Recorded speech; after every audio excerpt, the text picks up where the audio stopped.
பாருங்க, இங்க வேதம் அழகாக 8ஆம் வசனத்துல சொல்லப்பட்டிருக்கிறது, கர்த்தர் உருக்கமும் எப்படிங்களா, இரக்கமும் நீடிய சாந்தமும் மிகுந்த கிருபையும் உள்ளவராக இருக்கிறார். ஹல்லேலூயா. இந்த வார்த்தை கேட்கும் பொழுதே பாத்தீங்களா, நான் அன்பில்லாம தவிச்சிருக்கிறேன், அன்பே இல்லாம வாழ்ந்துட்டு இருக்கிறேன். ஏதோ ஒரு சத்தம் எனக்கு அன்பு கொடுக்கிறது, ஏதோ ஒரு வார்த்தை என்னை தேற்றுகிறது.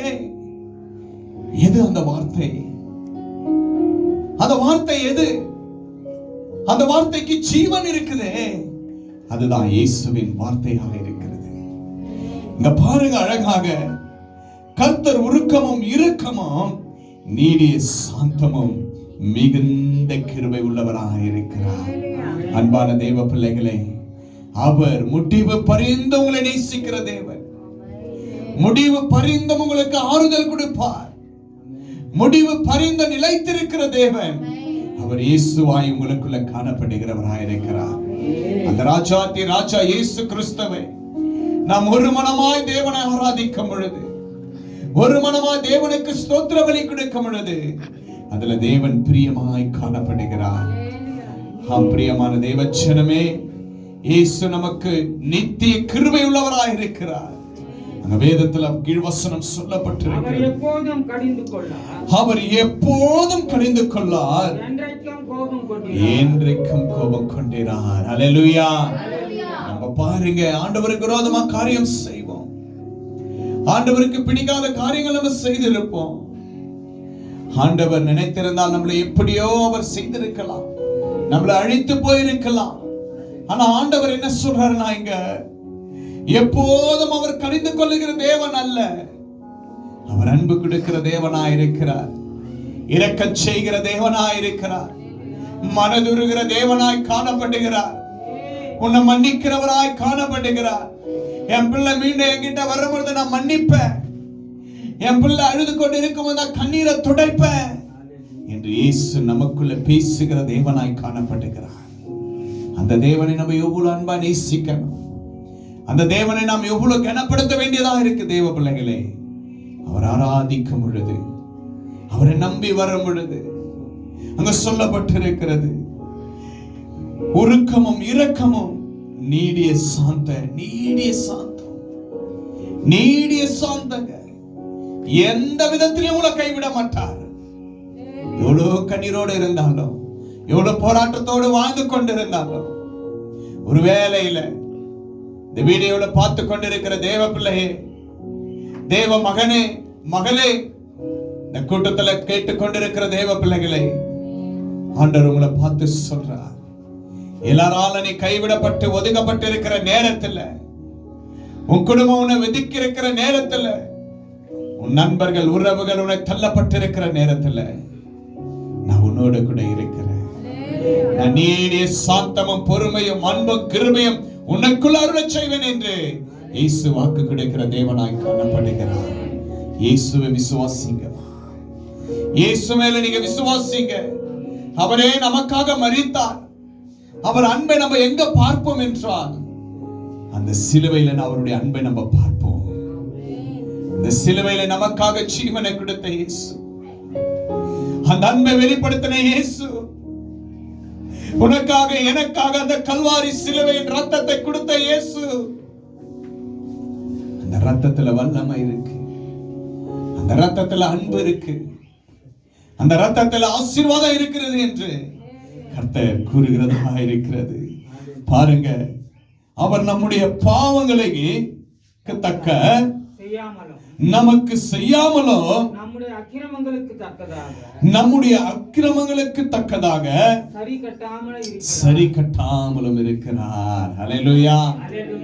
ஒரு தாய் தகப்பன் தன்னுடைய பிள்ளைகள் எவ்வளவு செய்தாலும், கோபம் வந்தாலும், அந்த கோபத்தை மறித்து, அந்த கோபத்தை விட்டு விலக்கி பிள்ளைகளை நேசிக்கிற பிள்ளைகளாய் காணப்படுகிறாங்க. அந்த பிள்ளைகளை நேசிக்கிறவர்களாய் காணப்படுகிறாங்க. ஏனென்றால் அவன் என்னுடைய மகன் அல்லவா, அவள் என்னுடைய மகள் அல்லவா.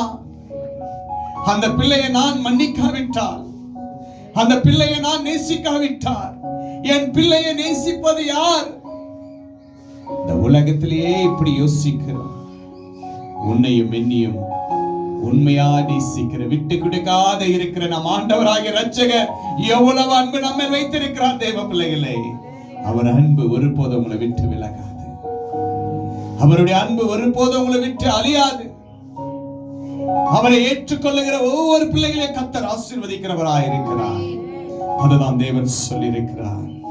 அவர் எப்போதும் கடிந்து கொள்ளார். அவர் எப்பொழுதும் கடிந்து கொள்ளார். உன்னை நேசிக்கிறார். அவர் நேசிக்கிறார். உறக்கமும் இரக்கமும் நீடிய சாந்தமும் ஆண்டவர் கொடுக்கிற தேவனுங்க. இன்றைக்கு கர்த்தர் உங்களுக்கு சமாதானத்தை கொடுப்பார். இன்றைக்கு கர்த்தர் உங்களை நேசிக்கிறவராக இருக்கிறார். ஒருவேளை வியாதியினால நீங்கள் அவஸ்தைப்பட்டு இருக்கலாம். அநேக பிரச்சனைனால நீங்கள் கவலைப்பட்டு இருக்கலாம். போராட்டங்கள் உங்களை நேரிட்டுக் கொண்டிருக்கலாம். கர்த்தர் சொல்றார், நீடிய சாந்தமும் பொறுமையும் வாழ்க்கையில் அருளச் செய்வேன். நம் மனதுருகிற தேவன், நான் உண்மையாக உன்னை நேசிக்கிற தேவன். மகனே மகளே கலங்காதே. கர்த்தர் இன்றைக்கு உங்களுக்கு ஆறுதலை கொடுத்திருக்கிறார், அன்பு கொடுத்திருக்கிறார். அந்த அன்பு கொடுத்த ஆறுதல் கொடுத்த தேவனை கொஞ்சம் நேரம் ஆண்டவரை மகிமைப்படுத்தலாமா? அப்பா, நான் உங்களை மகிமைப்படுத்த வந்திருக்கிறேன் இயேசுவே.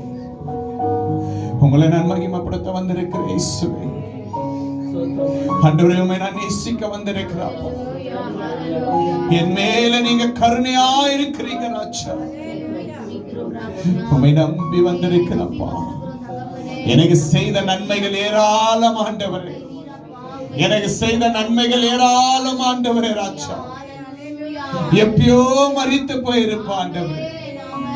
எப்பயோ நான் மரித்து போயிருப்பான் ஆண்டவரே.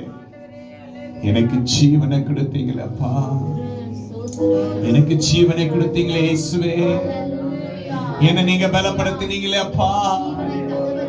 என்னை பலப்படுத்தினீங்கப்பா. என்னை தாங்குனீங்க ஆண்டவரே.